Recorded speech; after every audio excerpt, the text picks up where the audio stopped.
SME খাতের উন্নয়নে সময়োপযোগী নীতিমালা তৈরি করছে সরকার, কাগজপত্রের জটিলতা কমিয়ে বিকল্প অর্থায়নের পরামর্শ।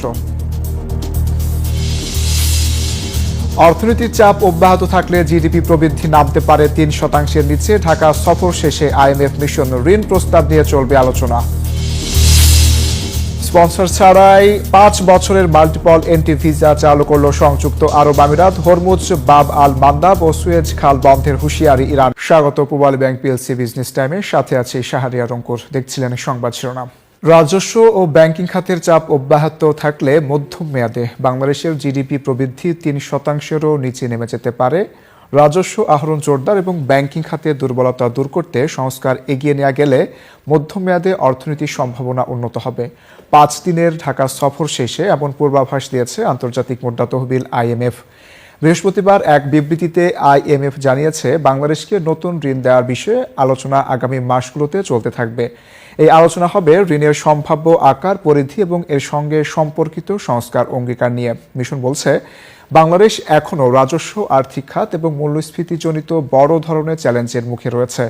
মধ্যপ্রাচ্যের যুদ্ধের কারণে আমদানি ব্যয় ও ভর্তুকির খরচ বেড়েছে, মূল্যস্ফীতির চাপ তীব্র হয়েছে এবং ব্যাংকিং খাতের বিদ্যমান চাপ আরও বেড়েছে। আইএমএফের একটি প্রতিনিধি দলটি গত 12 জুলাই ঢাকায় আসে। এসএমই খাতের উন্নয়নে সময় উপযোগী নতুন এসএমই নীতিমালা তৈরি করছে সরকার। বৃহস্পতিবার দ্য ডেইলি সান আয়োজিত সেমিনারে কথা জানিয়েছেন শিল্প মন্ত্রণালয়ের উপসচিব মোহাম্মদ সাজেবুর রহমান। এ সময় তরুণ উদ্যোক্তারা বলেন, ব্যবসার নিবন্ধনে ভোগান্তি ও ঋণ প্রাপ্তিতে জটিলতা এই মুহূর্তে দেশের ক্ষুদ্র ও মাঝারি খাতে প্রধান বাধা।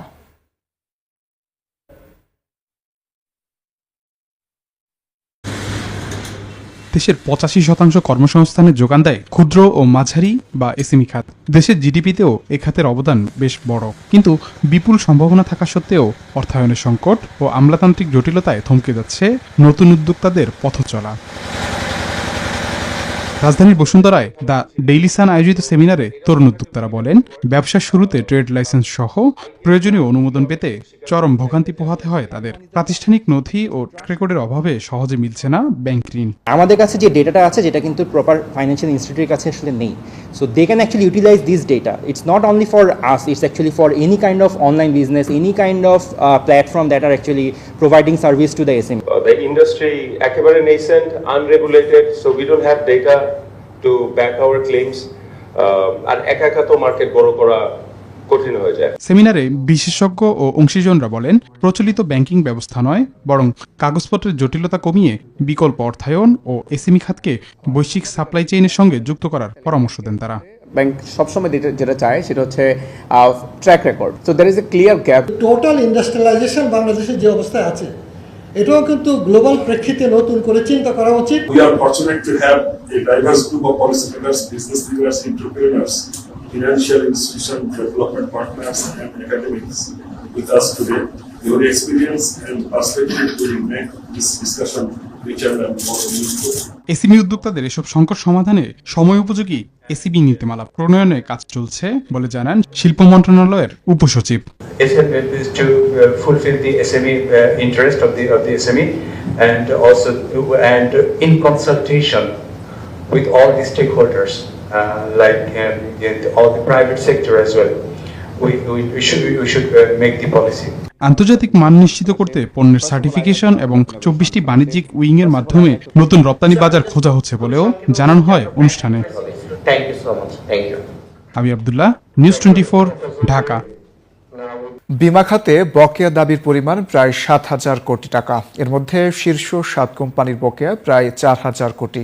কোম্পানির সম্পদ বিক্রি করে হলেও গ্রাহকের এই দাবি পরিশোধ করা হবে। বৃহস্পতিবার সাংবাদিকদের সঙ্গে মত বিনিময়ে সব কথা বলেন বিমা উন্নয়ন ও নিয়ন্ত্রণ কর্তৃপক্ষের চেয়ারম্যান মীর নাদিয়া নিভিন। বলেন, বিমা খাতের বিদ্যমান অনাস্থা দূর করা না গেলে খাতটি ঘুরে দাঁড়াবে না। নাদিয়া নিভিন জানান, গ্রাহকদের বিমা দাবি পরিশোধে কোম্পানিগুলোর সাথে আলোচনা হয়েছে। এ সময় যে কোনো উপায়ে বিমা গ্রহীতাদের সুরক্ষা নিশ্চিত করা হবে বলেও আশ্বস্ত করেন আইডিআর এর চেয়ারম্যান।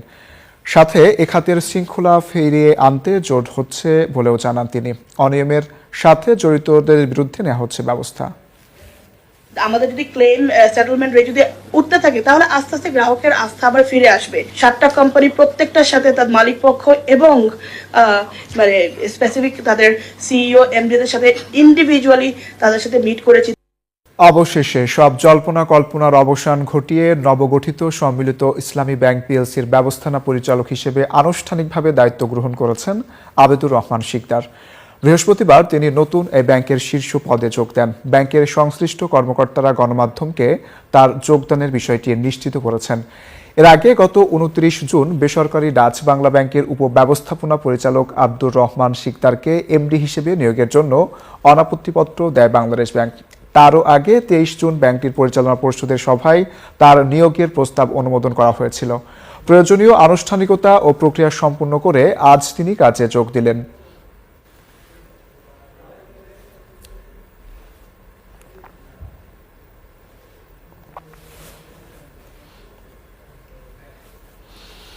এবার শেয়ার বাজারের খবর। টানা 4 দিন সূচকের ঊর্ধ্বগতির পর সপ্তাহের শেষ দিনে কিছুটা ছন্দপতন হয়েছে দেশের পুঁজিবাজারে। বৃহস্পতিবার ঢাকা স্টক এক্সচেঞ্জে অধিকাংশ কোম্পানির শেয়ারের দাম কমার পাশাপাশি সবকটি মূল্যসূচকও নিম্নমুখী হয়েছে। একই সঙ্গে আগের দিনের তুলনায় কমেছে লেনদেনের পরিমাণও। দিনের শুরুতে বেশিরভাগ কোম্পানির শেয়ারের দাম বাড়ায় সূচকে ঊর্ধ্বমুখী প্রবণতা দেখা দেয়। এরপরই বিক্রির চাপ বাড়তে থাকে। শেষ দিকে একযোগে অনেক প্রতিষ্ঠানের শেয়ারের দাম কমে যাওয়ায় সূচকও নিম্নমুখী হয়। দিন শেষে ডিএসইতে লেনদেন হয় 1118 কোটি 24 লাখ টাকা। অংশ নেওয়া 395টি প্রতিষ্ঠানের মধ্যে 240টির শেয়ারের দাম কমেছে, বেড়েছে 103টির এবং অপরিবর্তিত রয়েছে 52টির। বাজার সংশ্লিষ্টরা বলছেন, টানা উত্থানের পর বৃহস্পতিবার কিছুটা বিনিয়োগকারী মুনাফা তুলে নেওয়ায় স্বাভাবিক মূল্য সংশোধন হয়েছে।